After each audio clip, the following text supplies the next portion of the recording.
An entire generation has had their financial future stolen from them. And I know exactly who did it, because I was one of them. Look at the numbers. The generation retiring right now is the richest in human history. They make up just 20% of the population, but they own half of everything. Meanwhile, the generations right behind them works harder, holds more qualifications, but still can't buy a home until they're 40-something years old, leaving them completely locked out of the life we were practically handed in our 20s. That's not bad luck, and it's definitely not overspending on avocado toast. It's a heist, and I'm going to show you exactly how it was pulled off. Now, a bit of a confession. Technically, I missed being a baby boomer by about 4 years, but I was around for every bit of the baby boomer golden run. So think of this as a robbery, explained to you by one of the people on the inside. Imagine a game of Monopoly where one person gets to start 2 turns of the board before everyone else, collecting money as they go, and then acting surprised when they win. That, roughly, is the story of my generation. And the funny thing is, most of the people who've got one rental property think they've played the game of life to perfection. But the truth is, if that's all they've managed to acquire, then they probably played it pretty poorly based on the advantages we were given. Let me describe the world we grew up in, because it doesn't exist anymore. And a lot of young people today don't even believe it when they hear it. College, if you went, cost a small fraction of what it costs now, and there was no need for a loan that followed you into your 40s. You could just cover most of it with a simple summer job. Jobs came with pensions, but the proper kind, where the company actually promised to look after you in old age, and they meant it. Unions were strong, so the average worker had real power to push wages up, and one income could actually run an entire household. My father supported our family on a single paycheck. But the thing is, nobody found it remarkable, because it really wasn't. It was just normal life. Boomers didn't just live through a good economy. They were handed the single strongest economy any country has ever built. Right at the moment, they were ready to cash in on it. And then there's housing. And I'll point at myself for a moment because it's the cleanest example I've got. When I bought my first home, it cost somewhere between 2 and 3 times my annual salary. I saved a deposit in a couple of years by doing different side hustles, and the maths just worked in a way that it doesn't work for young people today. We told ourselves we'd earn all of it, and we did work hard. I'm not taking that away from anyone. But the truth is, hard work was never the whole story. Because in reality, we were also playing on the easiest difficulty the economy has ever offered. In fact, baby boomers are the only generation in history to have it better than their parents and better than their children. So that was the start in hand. Absolutely extraordinary. And the best opening position the system has ever dealt anyone. A huge chunk of what the baby boomer generation gained, your generation is now paying for. The future you were supposed to inherit didn't just slip away by accident, it was stolen. So if the hand was that good, what changed? Because somewhere along the way, while my generation was busy congratulating itself, the rules of the game got rewritten. Let me ask you something that sounds like philosophy, but it's actually one of the most practical questions in your life. What does an economy actually reward? Because the answer changed halfway through my generation's lifetime, and hardly anyone even noticed it happening. When boomers were young, the economy mostly rewarded hard work. You did the work, provided something of value, and got paid. Wages were the main road to a good life, and if you wanted more, you got better at work. Then, starting around 1980, something shifted with no real announcement or flashy headline, and the economy started rewarding ownership over working. It was no longer about the work you did, and more about the assets you held, like stocks or property, for example. And this didn't happen out of nowhere. It came from a sequence of decisions that I want to walk you through. First, taxes got tilted. Money made from owning things like capital gains started getting taxed more, should we say gently, than money made from actually working. So the dollar you earned from a paycheck got treated worse than the dollar your shares earned for doing nothing. Second, the unions faded. That power ordinary workers had to push wages up weakened year after year. And once it was gone, wages lost their muscle. Third, the factories moved overseas where it was cheaper. This was brilliant for company profits, but pretty brutal for the towns that used to make things. Fourth, the rules got loosened. For most of the last century, there were strict guardrails on the banks on Wall Street, limiting how much they could gamble and how much risk they could take. One by one, those guardrails got stripped away, and suddenly you could make an absolute fortune just by trading, lending, and betting on money itself, rather than by building or making anything real. So more and more of the rewards flowed to the people shuffling money around at the top, and less to the people actually doing the work. And fifth, the mission changed. Companies stopped asking how they could look after workers and customers and started asking one question above all others. How do we push our share price up? They even gave it a respectable name, shareholder value. It sounds so responsible, but in practice, it just meant squeezing wages so the stock could climb. Since around 1980, the typical paycheck, once you account for the rising cost of living, has barely moved. Some measures put the real gain at under 20% across 4 entire decades. Meanwhile, the price of a home is now around 6.5 times what it was back then, and the wider world of assets absolutely exploded. Take the stock market, for example, and more specifically, the S&P 500, which is the index that tracks America's 500 biggest companies. Back in 1980, it sat at under 150 points. Today, it's pushing past 7,400.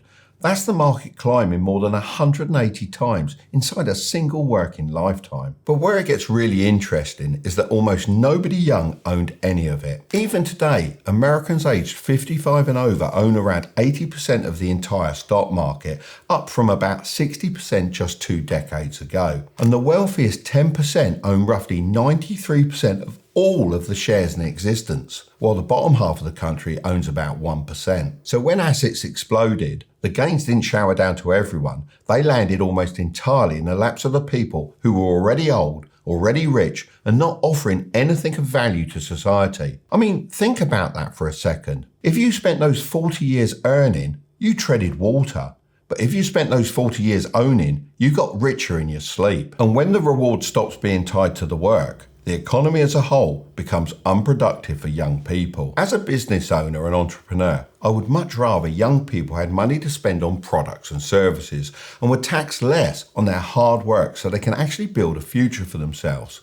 But that isn't the opinion that the majority of my generation hold, as they're not entrepreneurs and most of them are just sat on assets adding nothing to society and waiting for their passive income to roll in. Nobody complains about a game they're winning, that's just human nature, and it's worth being honest about that because not many people online do that these days. There was no secret meeting of an entire generation. It was just the direction the whole system drifted in over the years, with hundreds of small decisions all leaning the same way. When you think about it, an economy that pays people for owning and punishes them for working is, well, put simply, a tax on the young to reward the old. But lucky conditions usually fade. What we really need to understand is how boomers turned this into a permanent wealth gap. Why does a head start in the game of life turn into a lead that no one can close? The answer is the most powerful and misunderstood force in all of money. It's called compound interest, and it's the reason the gap keeps widening on its own with nobody having to push it. It works this way because assets make more assets, but wages can't really do that trick. Let me show you the difference. If you own a home and it's paid off, that home isn't just a place to live, it's more of a launch pad, because you can borrow against it cheaply for a deposit on a second property. That property then pays you rent and brings cash flow, which can buy stocks that pay dividends, which then buys more shares. Essentially, each thing you own helps you buy the next thing. Now try that with a wage. You earn, pay for rent and food, then whatever's left, if there is anything left, you save. But your wage doesn't go and earn another wage while you sleep. It just turns up again next month, the same size, while the price of everything you're chasing keeps climbing. Empty nest baby boomers, so households with 1 or 2 older adults and no kids at home, own around 28% of America's large homes, while millennial families, the people raising children that actually need those extra bedrooms, only own about 16%. So the baby boomer generation owns nearly twice as many big family homes than the families who actually need them the most. And get this, nearly 58% of boomer homeowners have no mortgage at all. So the house is paid off and there's almost no financial incentive to ever sell it. Think about what that actually does to the market. The family-sized homes that young couples with kids desperately need are sitting there occupied by one or two people in their 70s who have every reason to stay and no reason to move, even though they probably can't even get up the stairs. And when family homes don't free up, the whole ladder jams and the first-time buyers drift later and later until, sure enough, the average hits 40. And look, I'll hold my hands up here because I'm definitely part of the picture. I'm in a house with 5 bedrooms, it's worth millions of dollars, and there's only 2 of us in it. I'm not a villain. I didn't take anyone's home. And let's be real, if I wanted to sell my house now, the only person who has enough money to buy it is probably another boomer. So individual people choosing to sell their homes isn't really the solution. So why does the system allow this to continue? Well, it's because money in large amounts stops being just money and slowly but surely turns into power. And power writes the rules that protects the money. Baby boomers hold roughly half of all household wealth in the United States, which is somewhere north of $80 trillion. That in itself is a crazy statistic, but when you dive a little deeper, baby boomers are only about 20% of the population. Meanwhile, millennials, which is a similar slice of the population, hold only around 1/10 of the nation's wealth. It's the same size group of people with a completely different fraction of the pie. But the pie doesn't just represent money, it represents power. You see, older people vote reliably, in big numbers, at every single election, including the boring local ones that nobody else even bothers to show up for. Leadership skews older too, so the people writing the laws are likely closer to my age than to yours. So year after year, policy protects the things older asset owners care about. Because if you annoy the older voters, you won't win the next election. Every working person in America hands over more than 7% of every paycheck, matched again by their employer, into Social Security and Medicare. Those are the programs that overwhelmingly pay out to people my age and older. So the younger worker who can't afford a home of their own is quite literally taxed every single month to fund the retirement and healthcare of the generation living in the homes they've been priced out of. And every time the markets get shaky, the people in charge rush in to protect asset prices with low interest rates and bailouts, because falling markets mean angry older voters. So the system actively props up the very stocks and houses that my generation owns, using taxes the young pay into but barely benefit from. Now at this point, a lot of people switch off and point to something called the Great Wealth Transfer. You've probably heard of it before, but if you haven't, it's basically that soon, hopefully not too soon, but soon, people like me are going to die, and naturally our assets are going to be passed down to the next generation, resulting in the greatest wealth transfer in history from the old to the young. But at least in my opinion, I think it's mostly a fairy tale for a few reasons. Firstly, a huge slice of that wealth gets eaten before it's ever handed down. Healthcare and care costs in your final years are ridiculous and can swallow fortunes whole. And second, the money that does get passed down mostly moves within families that are already wealthy, comfortable parents leaving it to their already comfortable kids. It doesn't spread out across an entire generation, and it certainly doesn't reach the young person renting with nothing behind them. So the Great Wealth Transfer doesn't close the gap. If anything, it hardens it. Which brings us to the cleverest part of the whole story. Because a system this lopsided needs a cover story that points to blame somewhere harmless. And my generation, I'm sorry to say, supplied exactly that. So why did a whole generation of young people come to believe they were just bad with money? Well, because they were told a very effective story, and it's the baby boomer generation that told it. Work harder, pull yourself up by your bootstraps, and the famous ones, stop buying avocado toast, cancel your streaming subscriptions, and save every penny you can. This isn't bad advice, but it is incomplete. Good habits get you in the game, and they are absolutely worth it.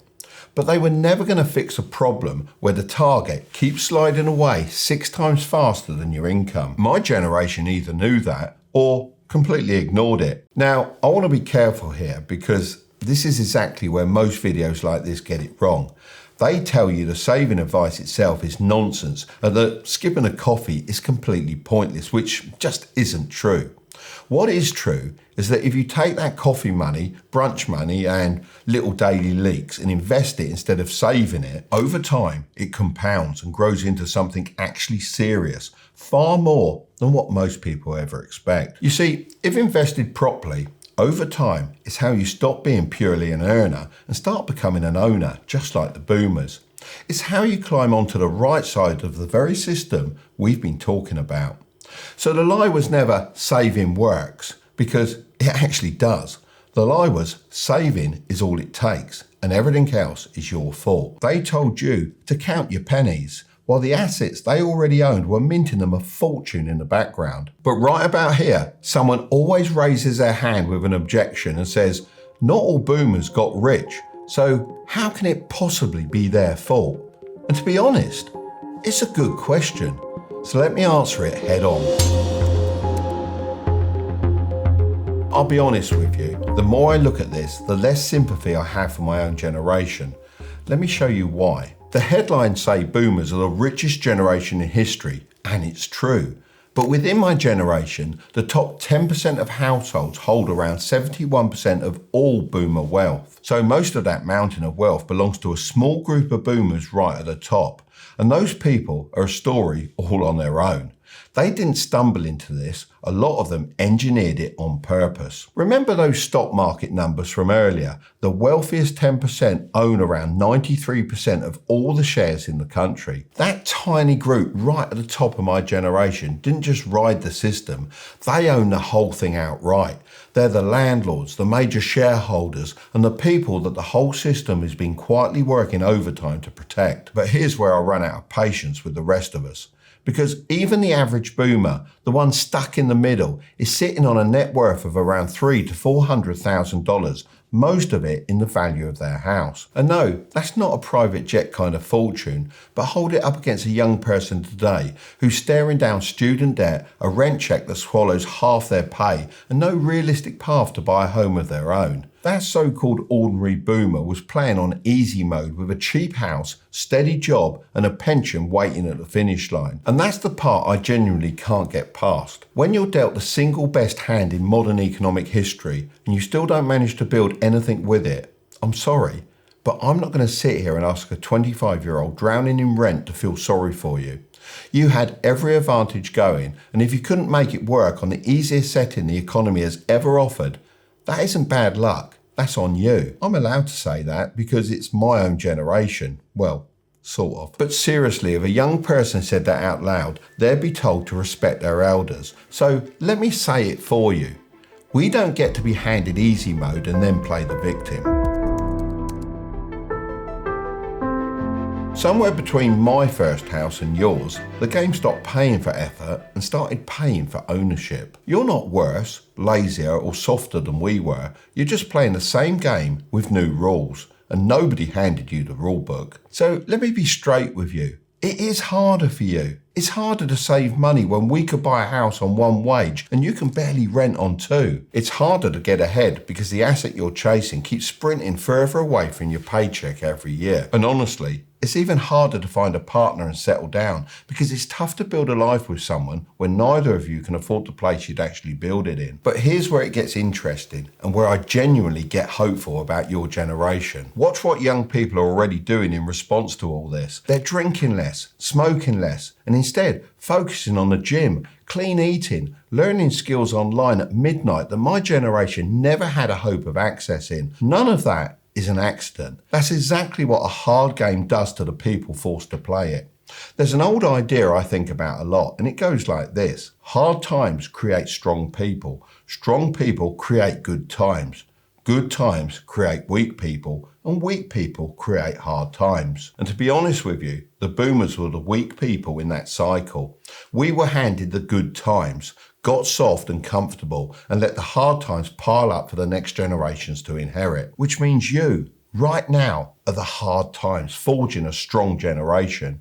You're going to come out of the other side of this tougher, sharper, more skilled, and very likely living longer than we will. So that all sounds great, but what can you actually do about it? Well, look, ideally, we'd reduce the tax working people pay so they can keep more of their hard-earned money and invest it for their future.